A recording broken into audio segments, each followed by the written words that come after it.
Israeli फ़ज़ाइया के हथियारों ने जुम्मा और सनेचर के दरमियानी शब ईरान में मौजूदा अस्करी तनसीबात को निशाना बनाया।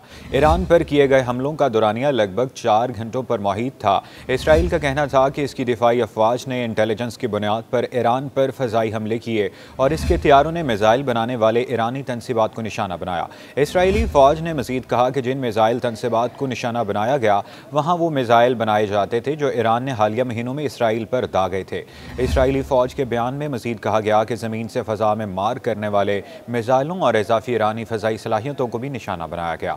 इसराइली फ़ौज के तर्जुमान ने कहा था कि इसराइल ने ईरान में निशाना बनाई गई तनसीबात का चुनाव बहुत से दस्तयाब अख्ताफ में से किया। दूसरी जानब ईरान ने अपने अड्डों पर होने वाले इसराइली हमलों की तस्दीक तो की, लेकिन ताहम इससे होने वाली तनसीबात के बारे में कुछ नहीं बताया।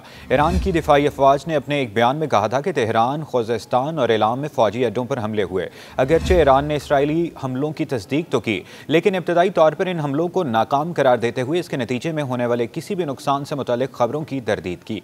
ईरानी मीडिया के मुताबिक धमाकों की इब्तदाई आवाज़ों के बाद ईरान का दिफाई मिसाइल शिकन निज़ाम फ़ाल बना दिया गया था, जिसने कामयाबी के साथ इसराइली हमलों को नाकाम बनाया। ताहम हम में ईरानी फ़ौज ने कहा था कि इसराइली हमलों को कामयाबी के साथ रोका गया। ताहम चंद मकामात पर महदूद नुकसान हुआ। ईरान की जानिब से इस महदूद नुकसान को कोई तफसीलात फराहम नहीं की गई। फिलवक्त ईरान का रियासती मीडिया इन हमलों को नाकाम करार दे रहा है और किसी भी नुकसान की तरदीद कर रहा है। इसराइली हमलों के बाद अब ईरानी रद्द-ए-अमल ये जाहिर करता है कि ईरान अब ये मामला ख़त्म करना चाहता है। ताहम अगर आगे चल कर ईरान में हलाकतों और अस्करी तनसीबात को पहुँचने वाले नुकसानात के सबूत सामने आ जाते हैं तो ईरान की ये स्ट्रेटजी मुतासर हो सकती है। खलीज फारिस के ममालिक और उर्दन माजी में ये ऐलान कर चुके हैं कि वो अपनी फ़ज़ाई हदूद ईरान के खिलाफ इस्तेमाल नहीं होने देंगे। इसके बाद गुज़श्ता महीनों में ये क़यास आराइयाँ की जाती रही कि आखिर इसराइल किस मुल्क की फ़ज़ाई हदूद इस्तेमाल करेगा। अगर सनेचर को ईरान में इसराइली हमलों का निशाना बनने वाले मकामात को देखे जाएँ तो ये वाज़ेह हो जाता है कि इसराइल ने ईरान पर हमला करने के लिए शाम और इराक की फ़ज़ाई हदूद का इस्तेमाल किया। सनेचर की सुबह शाम का फ़ज़ाई दिफाई निज़ाम काफ़ी मुतहरक था। ऐसा लगता था जैसे इसराइल लड़ाका तैयारे पहले शाम की फ़ज़ाई हदूद से गुजरे और फिर इन्होंने इराक के फ़ज़ाई हदूद में भी इस्तेमाल किया। इसराइल ने ईरान में तेहरान, इलाम और खुज़ेस्तान के फ़ौजी अड्डों को निशाना बनाया। ये तमाम इलाके इराकी सरहद से करीब हैं। माजी में भी इसराइल और अमरीकी फ़ज़ाइया शाम और इराक की फ़ज़ाई हदूद की खिलाफ वर्जियाँ करती रही है। शायद इसी सबब इसराइल ने इन दोनों ममालिक की फ़ज़ाई हदूद का इस्तेमाल किया जाता था जो कि नया सिफारती तनाज़ा खड़ा ना हो। मुतअद्दिद जायज़ों से मालूम होता है कि ईरान का फ़ज़ाई दिफाई निज़ाम और मिसाइल सिस्टम इसराइल के अहदाफ में से एक था।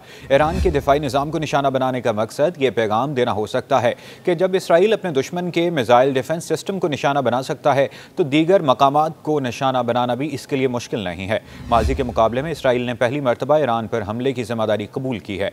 इसराइल की जानिब से ईरान पर किए जाने वाले हालिया हमलों के बाद ईरानी रद्द-ए-अमल का इन्हसार ईरानी क़यादत पर है। वो किस तरह इसका जवाब देना चाहेगी। ईरान की नीम सरकारी खबर रसां इदारे तस्नीम का कहना है कि इसमें कोई शक नहीं कि इसराइल को मुनासिब रद्द-ए-अमल का सामना करना पड़ेगा। ताहम अब तक ईरान के रहबरे आला और सरकारी हुकाम इस ज़मन में कोई बयान नहीं दिया, जबकि अमरीका ने ईरान को मुमकिना रद्द-ए-अमल के हवाले से खबरदार किया है।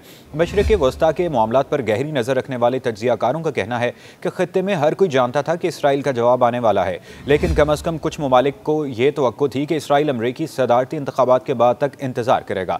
अमरीका के खलीजी अरब इत्तेहादियों के पास घबराने की अब बहुत सी वजूहात हैं, ख़ास तौर पर जब वो इस इंतज़ार में हैं कि ईरान किस तरह इसराइल को जवाब देता है। दूसरी जानिब अमरीका ने यह पैगाम दिया है कि वो ईरान पर होने वाले इस हमले में मुलव्वस नहीं था, लेकिन अपना थाद एयर डिफेंस सिस्टम को चलाने के लिए इसराइल में तकरीबन 100 फ़ौजी एहलकारों को तैनात करने के बाद अमरीका अब किसी भी मुमकिना ईरानी जवाबी कार्रवाई के खिलाफ इसराइल के दिफा में मदद करने में शामिल हो सकता है। इसके अलावा खलीजी अरब हुकूमतें जो इस तनाज़े से दूर रहने की ख्वाहां हैं, लेकिन इन्होंने हाल ही में ईरान से कहा कि वो अपने ममालिक को ईरान पर इसराइली हमलों में इस्तेमाल नहीं होने देंगी।